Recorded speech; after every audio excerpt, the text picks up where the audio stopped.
കോഴിക്കോട് ജില്ലയിലെ മലയോര മേഖലകളിൽ ജനങ്ങളുടെ ജീവന് കാവലാളാകുന്ന സ്നേക്ക് റെസ്ക്യൂ വളണ്ടിയർമാർ കടുത്ത പ്രതിസന്ധിയിൽ. താമരശ്ശേരി ഫോറസ്റ്റ് റേഞ്ചിന് കീഴിലുള്ള മുക്കം മേഖലയിലെ അംഗീകൃത പാമ്പ് പിടുത്തക്കാരാണ് വനം വകുപ്പിന്റെ കടുത്ത അനാസ്ഥയ്ക്കെതിരെ ഇപ്പോൾ രംഗത്തെത്തിയിരിക്കുന്നത്. സ്വന്തം ജീവൻ പണയം വെച്ച് രാത്രിയെന്നോ പകലെന്നോ ഇല്ലാതെ പിടികൂടുന്ന വിഷപ്പാമ്പുകളെ വനം വകുപ്പ് ഉദ്യോഗസ്ഥർ വന്ന് ഏറ്റെടുക്കാൻ തയ്യാറാകുന്നില്ലെന്നാണ് വളണ്ടിയർമാരുടെ പ്രധാന പരാതി. സർക്കാരിന്റെ ഔദ്യോഗിക സർപ്പ ആപ്പ് വഴി രജിസ്റ്റർ ചെയ്ത് നിയമപരമായ എല്ലാ മാനദണ്ഡങ്ങളും പാലിച്ചാണ് ഈ വോളണ്ടിയർമാർ റെസ്ക്യൂ നടത്തുന്നത്. പാമ്പിനെ പിടികൂടാൻ പോകുമ്പോഴും പിടിച്ച ശേഷവും കൃത്യമായ വിവരങ്ങൾ ആപ്പിൽ അപ്ലോഡ് ചെയ്യണം. ഇങ്ങനെ നിയമം കൃത്യമായി പാലിച്ചിട്ടും പിടികൂടിയ പാമ്പുകളെ വനം വകുപ്പ് വന്ന് കൊണ്ടുപോകുന്ന പതിവ് ഇപ്പോൾ പാടെ നിലച്ചിരിക്കുകയാണ്. മറ്റു ജോലികൾ ചെയ്ത് ജീവിക്കുന്ന ഈ വോളണ്ടിയർമാർക്ക് ഈ സേവനത്തിന് യാതൊരുവിധ പ്രതിഫലവും ലഭിക്കുന്നില്ല.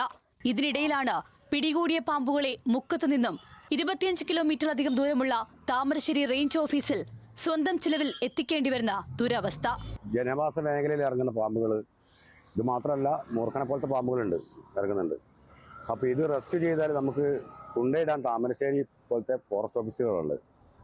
അപ്പോൾ അവർ വരുന്നില്ല എടുക്കാൻ വേണ്ടിയിട്ട്. ഒരു വലിയ പ്രശ്നം. ഇപ്പോൾ 23 കിലോമീറ്ററോളം ഓടിയിട്ടാണ് ഞങ്ങളിത് കൊണ്ടു കൊടുക്കുക. ഈ 2-3 പാമ്പുണ്ട് നമ്മൾ കൊണ്ടു കൊടുക്കുന്നില്ല. പോലെ വിളിച്ചാൽ ഒരു നമുക്ക് തക്കായ ഒരു മറുപടി തരുന്നില്ല. അപ്പോൾ എന്നെ പോലത്തെ ആൾക്കാർ ഞാൻ ഇപ്പോൾ 4 വർഷമായിട്ട് സ്നേക്ക് റെസ്ക്യൂയുടെ സർപ്പ വളണ്ടറായിട്ട് സേവനം അനുഷ്ഠിക്കുന്ന ആളാണ്. അപ്പോൾ ഇത് ഉപേക്ഷിക്കാനുള്ള തീരുമാനത്തിലപ്പോൾ നമ്മളുള്ളത്. വനംവകുപ്പിന്റെ ഈ കടുത്ത അവഗണന കാരണം ഈ മേഖലയിലെ റെസ്ക്യൂ പ്രവർത്തനങ്ങളിൽ നിന്ന് തന്നെ പിന്മാറേണ്ടി വരുന്ന അവസ്ഥയിലാണ് വോളണ്ടിയർമാർ.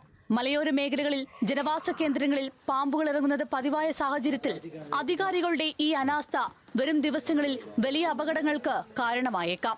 എത്രയും പെട്ടെന്ന് വനം വകുപ്പ് ഇതിനൊരു ശാശ്വത പരിഹാരം കാണണമെന്നാണ് നാട്ടുകാരുടെയും സർപ്പമിത്ര വോളണ്ടിയർമാരുടെയും ആവശ്യം. ന്യൂസ് മലയാളം, കോഴിക്കോട്.